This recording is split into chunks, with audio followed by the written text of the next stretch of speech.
Hearing और reading में ज्यादा महत्व किसका है?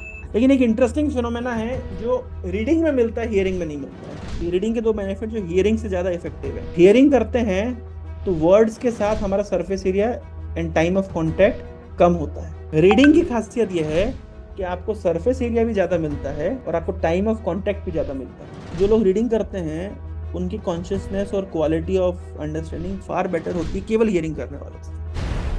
कोई मुझे बता सकता है हियरिंग और रीडिंग में ज्यादा महत्व किसका है? आप बोलेंगे हियरिंग का महत्व, क्योंकि अल्टीमेटली तो श्रोति पंथ है। सच है, हियरिंग का ही महत्व ज्यादा है, नो डाउट। लेकिन रीडिंग इज ऑल्सो हियरिंग, है ना। प्रभुपाद जी कहते हैं रीडिंग इज ऑल्सो हियरिंग, क्योंकि उसमें क्या है, प्रभुपाद जी के परपर्ट्स कैसे प्रभुपाद जी ने कंपाइल किए, प्रभुपाद जी डिक्टाफोन में बोल बोल के कंपाइल किए, तो रीडिंग इज ऑल्सो हियरिंग। लेकिन एक इंटरेस्टिंग फिनोमेना है जो रीडिंग में मिलता है, हियरिंग में नहीं मिलता है। वो क्या है? और कुछ चीजें आप केवल रीडिंग से ही इसको मतलब एब्जॉर्व कर सकते हैं, हियरिंग से। जैसे प्रभुपाद लीलामृत, पानी चल बंद करना है। प्रभुपाद लीलामृत आप कोई सुनाएगा आपको, तो वो मजा नहीं लगेगा जो आपको खुद पढ़ने में मजा लगेगा। हियरिंग के मैं दो रीडिंग के मैं दो बेनिफिट बताता हूँ जो रीडिंग से, मतलब रीडिंग के दो बेनिफिट जो हियरिंग से ज्यादा इफेक्टिव है। पहला ये है कि हाँ, जब आप रीडिंग करते हैं, जैसे मान लीजिए आपको पता है सल्फ्यूरिक एसिड कैसे बनाते हैं। सल्फ्यूरिक एसिड मैं आपको दिखाता हूँ, सल्फ्यूरिक एसिड कैसे बनाते हैं। आपको एक इंटरेस्टिंग फिनोमेना मैं बता रहा हूँ।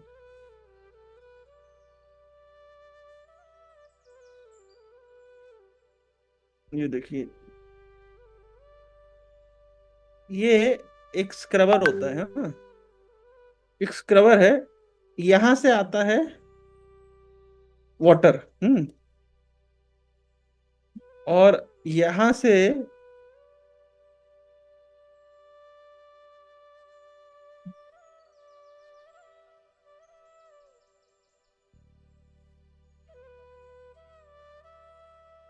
क्या हो गया इसको, हम्म ये देखिए यहाँ ये स्क्रबर है, तो यहां से वाटर आता है ऊपर से, ऊपर से आता है वाटर, और नीचे से आता है सल्फर ट्राइऑक्साइड मान लीजिए। और ये जो क्या कहते हैं इसको, स्क्रबर है, एक सरफेस एरिया देता है ताकि वाटर के अंदर सल सल्फ्यूरिक सल्फर ट्राइऑक्साइड एब्जॉर्ब हो जाए। और फिर यहां से क्या निकलेगा, यहां से निकलेगा,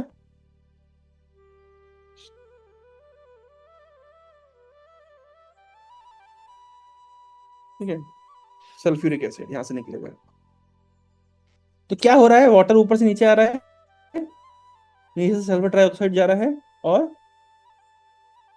आ, यहाँ जितना अधिक सरफेस एरिया होता है उतना अधिक क्या होता है, उतना अधिक अच्छा एब्जॉर्प्शन होता है। पानी के अंदर सल्फर ट्राइऑक्साइड एब्जॉर्ब हो जाता है। सो H2O plus SO3 gives H2SO4।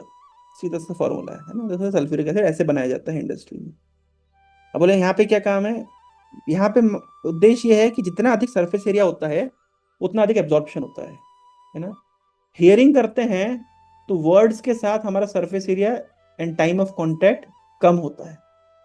Words आते हैं और चले जाते हैं, उसको बाद में हमको मेडिटेट एंड कंटेम्पलेट करना होता है। रीडिंग की खासियत यह है कि आपको सरफेस एरिया भी ज्यादा मिलता है और आपको टाइम ऑफ कांटेक्ट भी ज्यादा मिलता है। भाई, जितना अधिक सरफेस एरिया मिलेगा उतना, और जितना अधिक टाइम ऑफ कांटेक्ट मिलेगा उतना अधिक वाटर और sulphuric sulphur trioxide water absorb करेगा। उसी तरीके से हमारी कॉन्शियसनेस को जितना अधिक ट्रांसेंडेंटल लिटरेचर के साथ में सरफेस एरिया मिलेगा, मतलब एंड टाइम ऑफ कांटेक्ट मिलेगा, तो उतना अधिक हम उसको एब्जॉर्ब कर पाएंगे। जब आप हियरिंग करते हैं तो सुनते हो निकल जाता है, आपको बाद में उसको श्रवणम मननम निधिध्यासनम करना होता है। एक श्रवण करते हैं, आप मनन करते हैं, और आप उसको जीवन में उतारने के लिए प्रयास करते हैं। रीडिंग करते समय आप इमीडिएटली कर सकते हैं, आप रीड कर रहे हैं, एक एक लाइन को आप बार बार बार बार पढ़ सकते हैं, ऐसे क्या बोलना है, कितना ऐसा डीप मीनिंग है। इसका मतलब है कि आपको उसके साथ point of contact, time of contact बढ़ गया, और बार बार आप उसी लाइन को रिविजिट कर सकते हैं। तो इससे आपको एक तरह का कह लीजिए, आपको सरफेस एरिया बढ़ गया, अब आपको एब्जॉर्प्शन ज्यादा होगा। इसलिए जो लोग रीडिंग करते हैं उनकी कॉन्शियसनेस और quality of understanding far better होती है केवल हियरिंग करने वालों से। हियरिंग करना इंपॉर्टेंट है, लेकिन रीडिंग भी इंपॉर्टेंट है इन केस। और विशेष रूप से ऐसी बुक जैसे प्रोपा लीलामृत जैसी बुक हो गई, आप जब प्रोपा जी के आप स्ट्रगल्स को पढ़ते हैं तो बार बार बार उसको पढ़ के आप उसमें रिविजिट कर सकते हैं। आप उसमें टाइम ऑफ कांटेक्ट आपका कैसे बढ़ सकता है कि आप उसमें बिल्कुल और मतलब अंदर प्रवेश करें कि कैसे प्रभुपाद जी ने स्ट्रगल किया, और कितने से तो उस समय कुछ समय आपको मिल जाता है इमीडिएटली आपके इमोशंस को एक्सप्रेस करने का, अपनी प्रेयर्स करने का कि भगवान कितना प्रभुपाद स्ट्रगल किए, काश ये ऐसा स्ट्रगल मुझे भी करने का अवसर मिले प्रभुपाद जी की सेवा में। So the point I am trying to express is you get a lot of time for contemplation immediately, means simultaneously as your reading, जो कि हियरिंग में नहीं होता। हियरिंग में आप सुनने लगे और आप कंटेम्पलेट करने पहुंचे, तब बाय द टाइम वो लेक्चर मतलब 10 मिनट आगे निकल जाएगा, तो आपको आप रिविजिट नहीं, आपको फिर मिस हो जाएगा।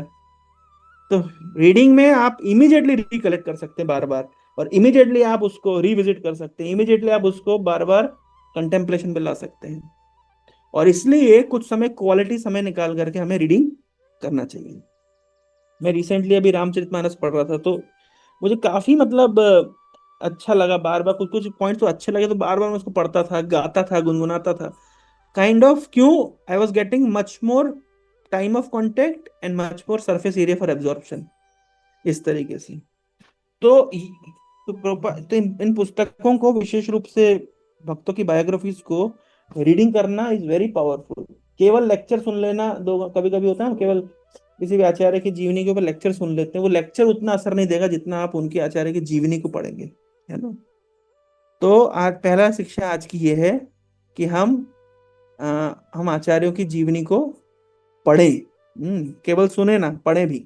और पढ़ने के लिए सफिशिएंट बुक्स हमारे पास है, विशेष रूप से प्रोपा लीलामृत, जिसमें हमको प्रोपा जी की जीवनी पता मिलेगी, और भक्ति सिद्धांत वैभव।